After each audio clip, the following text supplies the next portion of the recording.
Coulomb's law के general form को हमने स्टडी कर लिया था और उसके अकॉर्डिंग जो भी रिलेशन निकल के आया था K इज इक्वल्स टू के Q1 Q2 by are square. जो भी इंटरेक्शन फोर्स की वैल्यू होती थी दोनों चार्जेस के बीच में, उसका मैग्नीट्यूड सिर्फ और सिर्फ जनरल फॉर्म से हमें पता चल पाता है। जहाँ पे फिलहाल यहाँ पे डायरेक्शन पता नहीं चल पाती कि फोर्स किस डायरेक्शन में एक्ट हो रहा है। हाँ, अगर हमें चार्ज का नेचर पता हो तो हम सिंपली कह सकते हैं कि अगर दोनों चार्ज अपोजिट नेचर के तो फोर्स अट्रैक्टिव होगा, और अगर दोनों चार्जेस सिमिलर नेचर के हों तो फोर्स जो होगा वो रिपल्सिव होगा। अभी हम लोग बात करेंगे वेक्टर फॉर्म के बारे में, और वेक्टर फॉर्म में भी हम लोग जो इसके पहले वाला देखे थे वेक्टर फॉर्म, उससे थोड़ा सा अलग, जहाँ पे हम लोग चार्जेस को किसी कार्टेशियन सिस्टम में अज्यूम करेंगे, किसी XY प्लेन में।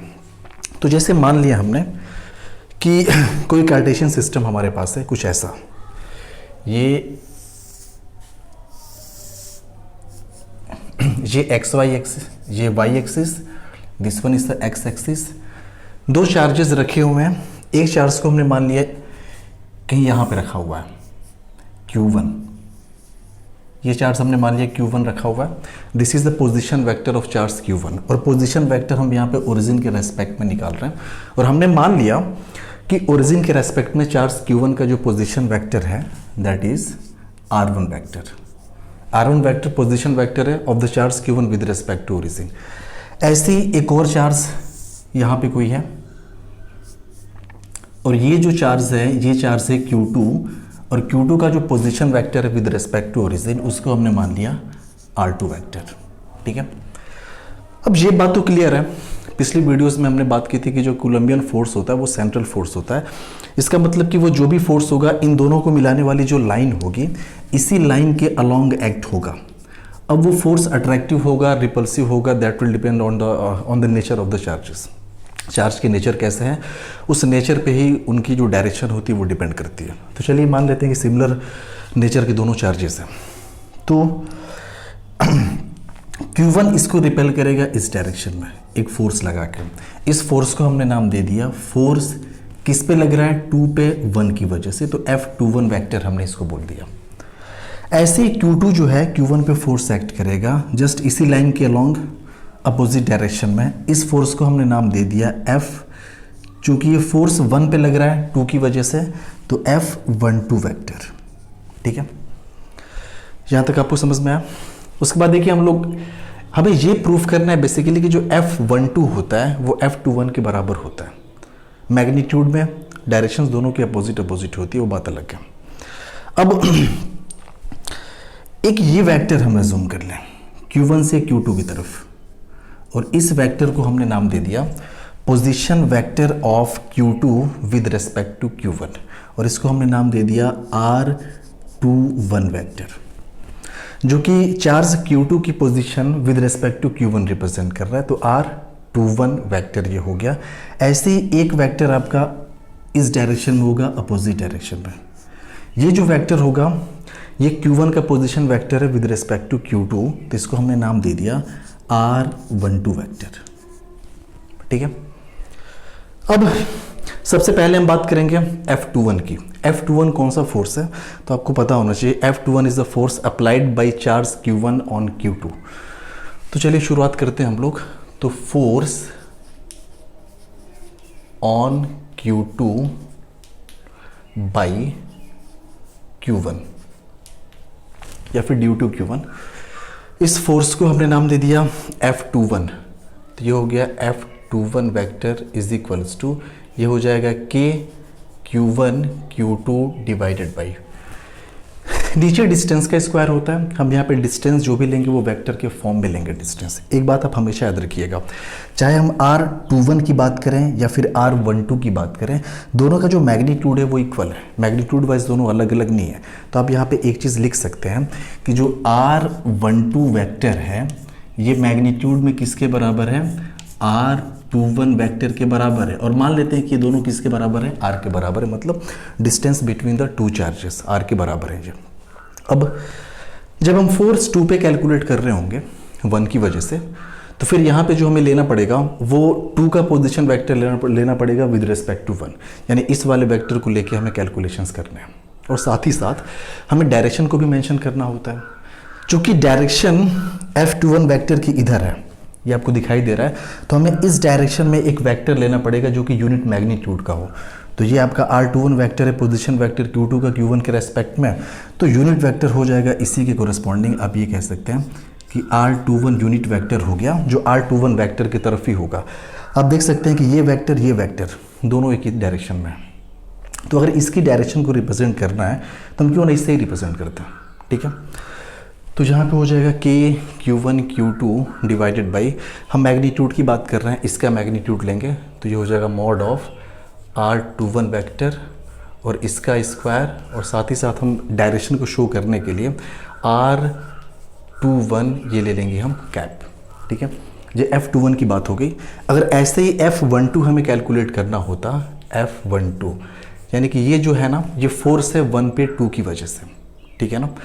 तो ये इज इक्वल्स टू हो जाएगा K Q1 Q2 divided by, अब इस वाले डिस्टेंस का स्क्वायर लेंगे क्योंकि हम Q1 पे फोर्स कैलकुलेट करने जा रहे हैं। तो हमें पता करना है कि Q1 का जो पोजीशन वेक्टर है वो Q2 के रेस्पेक्ट में कितना है। तो यहाँ पे आपको दिख रहा है कि R12 vector, this is the position vector of Q1 with respect to Q2। तो इसके मैग्नीट्यूड का स्क्वायर लेंगे नीचे डिस्टेंस में, तो आप यहाँ पे लेंगे R12 वेक्टर, इसका मैग्नीट्यूड और इसका हमने स्क्वायर कर दिया। चूंकि F12 जो फोर्स लग रहा है 1 पे 2 की वजह से ये इस डायरेक्शन में लग रहा है, यानी कि हमें एक ऐसा यूनिट वेक्टर चाहिए होगा जो इसी डायरेक्शन में एक्ट करे, उसी से हम इसकी डायरेक्शन को रिप्रेजेंट कर सकते हैं। तो ऑब्वियस सी बात है R12 वेक्टर इसी डायरेक्शन में, तो इसी का यूनिट वेक्टर हम ले लें। तो इसका जो यूनिट वेक्टर है आप कह सकते हैं सिंपल, वो हो जाएगा R12 कैप। तो यहाँ पे डायरेक्शन को रिप्रेजेंट करने के लिए हम सिंपल क्या लिख सकते हैं, लिख सकते हैं कि R12 और ये हो गया कैप। अभी भी ये जो डेरिवेशन है ये कंप्लीट नहीं हुआ, वेक्टर में कुछ और कैलकुलेशंस करने बाकी हैं अभी। जब हमने वेक्टर्स फॉर्म की शुरुआत की थी तो हमने एक चीज़ बताया था कि जैसे अगर कोई वेक्टर है, ये हमने ले लिया वेक्टर कोई है R1 और ऐसे कोई ले लिया हमने वेक्टर R2। वेक्टर R1 के हेड पे वेक्टर R2 का टेल है, तो वेक्टर R1 के टेल से अगर इसके हेड को हम मिला दें तो ये वेक्टर जो होता है R1 प्लस R2 वेक्टर होता है, ठीक है। अब ज़रा यहाँ पे आप गौर करिए, इस वाले फिगर में गौर करिए। कुछ देर के लिए हम मान लें इस नीचे वाला वेक्टर ये है ही नहीं, सिर्फ इस वाले फिगर पे आप ध्यान दीजिए। ये R1 वेक्टर, R21 वेक्टर और R2 वेक्टर। तो आप ये बोलेंगे कि R1 वेक्टर के हेड पे R21 वेक्टर का टेल है और फिर पहले वाले वेक्टर से दूसरे वाले वेक्टर के हेड को मिलाएगा, मतलब ये रिजल्टेंट वेक्टर है इन दोनों का, यानी R1 वेक्टर का और R21 वेक्टर का। तो एक चीज़ तो हम यहाँ से इजीली लिख सकते थे, और वो क्या लिख सकते हैं, हम लिख सकते हैं कि R1 वेक्टर यानी R1 vector plus R21 vector is equals to ये हो जाएगा R2 वेक्टर। तो यहाँ से अगर R21 वेक्टर हमें लिखना पड़े, it will be equals to R2 vector minus R1 vector, ठीक है। R21 कौन सा वेक्टर है, ये कौन सा वेक्टर है, this is the position vector of Q2 with respect to Q1। इसको लिखना ज़रूरी नहीं है बार बार। अगर हम इसके मैग्नीट्यूड की बात करें तो R21 वेक्टर, इसका जो मैग्नीट्यूड होगा ये हो जाएगा R2 vector minus R1 vector और इसका मैग्नीट्यूड, ठीक है। सिमिलरली अगर हम R12 की बात करिए तो R21 की हमने बात की, अगर हम R12 की बात करें, कुछ देर के लिए भूल जाइए कि ये वाली चीज़ थी ही नहीं, ऊपर वाला वेक्टर R21 वेक्टर नहीं था, तब आप बोलेंगे फिर तो R2 वेक्टर के हेड पे R12 वेक्टर का टेल जोड़ा गया और पहले के टेल से दूसरे के हेड को मिलाया गया, यानी R2 vector plus R12 vector is equals to R1 vector अब होगा, ठीक है। तो वहाँ से जब कैलकुलेट करेंगे तो हमें फाइनली जो निकल के आएगा वो यही निकल के आएगा। चलिए आगे यहाँ पे कर दे रहे हैं। आप लिखेंगे कि R2 वेक्टर यानी R2 वेक्टर प्लस R, ये वाला vector R12 vector is equals to R1 vector. तो यहाँ से सिर्फ R12 वेक्टर की अगर हम बात करें, so this is equals to R1 vector minus R2 vector. अगर हम मैग्नीट्यूड की बात करें R12 वेक्टर के, तो ये हो जाएगा magnitude of R1 vector minus R2 vector, ठीक है। अब ये जो दोनों चीज़ें हमें मिली हैं यहाँ पे, इसको हम मान लें this one is the equation number 1, ये इक्वेशन नंबर 1 था हमारा, ये आपका इक्वेशन नंबर 2 है। एक चीज़ और आपको पता होना चाहिए, हमने बताया था पिछली वीडियोस में कि जैसे किसी भी वेक्टर को हम कैसे लिखते हैं, जैसे एक वेक्टर ए को लिखना है तो इसमें दो चीज़ें होती हैं, एक तो इसका मैग्नीट्यूड होगा और मैग्नीट्यूड के साथ साथ इसकी डायरेक्शन होती है, जो कि हमने यहाँ पे ए कैप से रिप्रेजेंट कर रखा है। A cap is the unit vector in the direction of vector A. तो सिर्फ और सिर्फ अगर वेक्टर सिर्फ और सिर्फ यूनिट वेक्टर को अगर लिखना हो ए कैप को, तो आप लिख सकते हैं it will be equals to vector A divide by mod of vector है, यानी कि इसका मैग्नीट्यूड। यूनिट वेक्टर को हम ऐसे रिप्रेजेंट कर सकते हैं। अब देखिए हो क्या रहा है यहाँ पे, इस इक्वेशन को हम फर्दर अगर सिंप्लीफाई करें तो ये F21 vector is equals to, ये हो गया K Q1 Q2 divided by ये R21 वेक्टर है और इसका मॉड है R21 का मॉड हमें क्या मिला है, R2 vector minus R1 vector. तो इसकी जगह पे हम क्या रख दें, इसकी जगह पे हम रख सकते हैं R2 vector minus R1 vector. वही चीज़ हमने यहाँ पे रख दिया, ये हो जाएगा R2 vector minus R1 vector और इसका स्क्वायर। ठीक है, साथ ही साथ ये R21 कैप है। तो R21 कैप को हम क्या लिख सकते हैं, किसी का भी यूनिट वेक्टर क्या होता है, वो वेक्टर डिवाइडेड बाय उसका मैग्नीट्यूड। तो R21 की अगर हम बात करेंगे तो इसको हम लिख सकते हैं कि R21 वेक्टर डिवाइडेड बाय इसका जो मैग्नीट्यूड है, और मैग्नीट्यूड R21 का कितना है, ये है mod of R2 vector minus R1 vector. तो ये हो जाएगा mod of R2 vector minus R1 vector. ठीक है, आई होप यहाँ तक समझ में आया होगा आपको। आगे इसको मैं रब कर दे रहा हूँ अभी, फिलहाल इसकी ज़रूरत नहीं है अभी। ये अब इसको फर्दर आगे अगर हम सिंप्लीफाई करें तो आप क्या लिख सकते हैं, ये हो गया K Q1 Q2 divided by ये R21 वेक्टर आपका हो गया, और R21 वेक्टर को हम लिख सकते हैं R2 vector minus R1 vector. तो ये हो जाएगा R2 vector minus R1 vector divided by ये नीचे आपका हो जाएगा mod of R2 vector minus R1 vector, square है और यहाँ पे पावर 1 है तो ये क्यूब हो जाएगा। तो ये हो जाएगा R2 vector minus R1 vector और ये हो गया क्यूब। तो F21 की वैल्यू तो हमें मिल गई।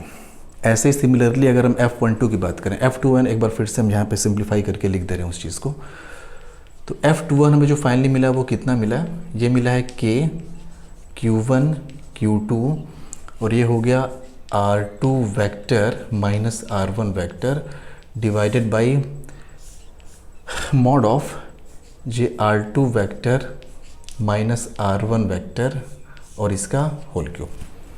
ये F21 यानी force on two due to Q1, यानी Q2 पे Q1 की वजह से लगने वाला फोर्स वेक्टर फॉर्म में हमें मिल गया। सिमिलरली हम ये कह सकते हैं कि अगर F12 की हम बात करें तो सब कुछ पलट जाएगा। यहाँ पे ये हो जाएगा K Q1 Q2 divided by यहाँ पे देखिए R12 वेक्टर है, इसका स्क्वायर है, मॉड में है। तो R12 की जब बात करेंगे तो देखिए R12 आपका R1 माइनस R2 है। जहाँ पे R2 माइनस R1 है ना, वहाँ पे हर जगह R1 माइनस R2 हो जाएगा और कहीं पे कुछ फ़र्क नहीं पड़ेगा। तो ये आपका हो जाएगा R1 vector minus R2 vector divided by ये हो जाएगा R1 vector minus R2 vector, ये मॉड लग गया और यहाँ पे क्यूब। ठीक है, तो ये दोनों फोर्स हम कैलकुलेट कर लिए।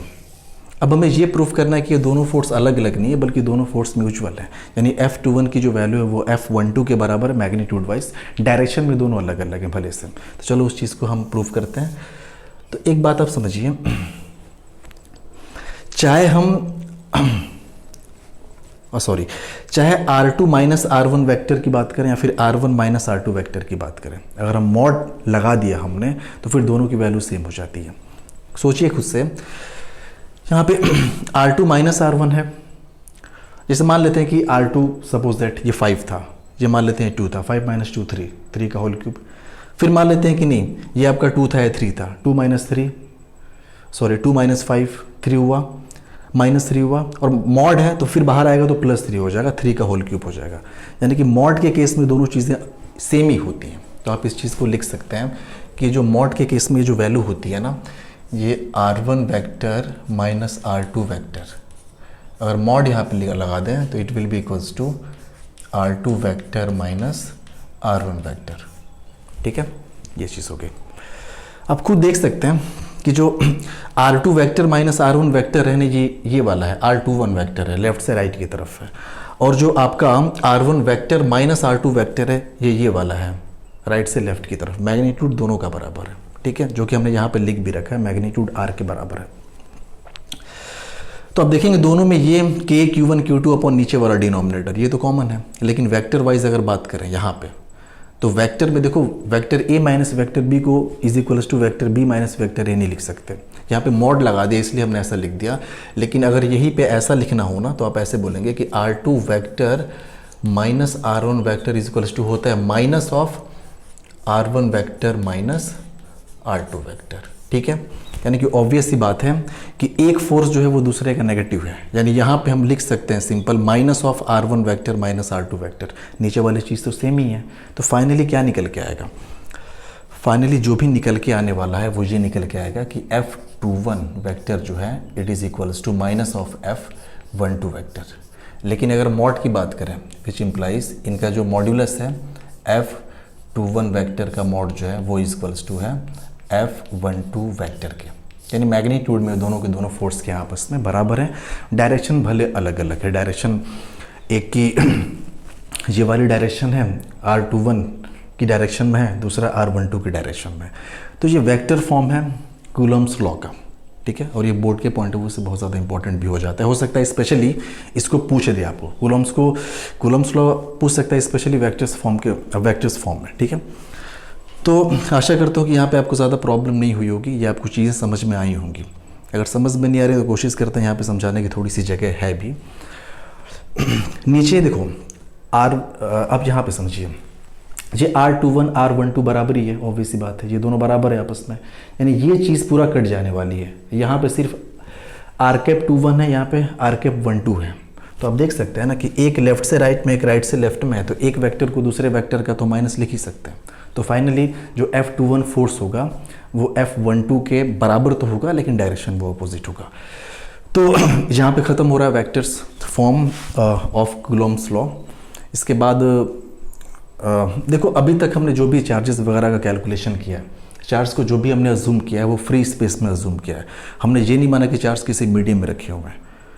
क्या होगा अगर चार्ज को किसी मीडियम में रख दिया जाए? किसी मीडियम में कहने का मतलब कि चार्ज को पानी में रख दिया जाए, कोई भी ऐसा डाइलेक्ट्रिक मीडियम हो, ज़रूरी नहीं कि वो डाइलेक्ट्रिक हो, कोई भी मीडियम ऐसा हो सकता है। तो वो सारे के सारे कैलकुलेशंस, उसका जो डेरिवेशंस है, उसके जो एक्सप्रेशंस है, एक्सप्रेशंस में कहाँ पे बदलाव होता है। जैसे ये F जो है आपको तो पता ही है कि अगर एयर की हम बात करें तो F इज इक्वल्स टू हो जाता है 1/4 पाई, और यहाँ पे हो जाता है एप्सिलॉन नॉट, और ये Q1 Q2 divide by R square, ये हो जाता है इन एयर की बात करें सिंपल। ये कहाँ पे होता है? इन एयर में होता है, interaction force between two charges. ये 1/4 पे एप्सिलॉन नॉट की वैल्यू होती है 9 × 10⁹। ये वैल्यू होती है SI सिस्टम में, और ये वैल्यू कब होती है? जब चार्जेस आपके रखे हुए हों, when charges are placed in air or vacuum. ये हो गया आपका Q1 Q2 divide by R square. अब हम लोग पढ़ेंगे dependency of medium on the electrostatic force, यानी कि किसी मीडियम में चार्ज को रख दिया जाए तो इलेक्ट्रोस्टैटिक फोर्स किस तरह से उस पर डिपेंड करता है। तब तक के लिए धन्यवाद, थैंक यू।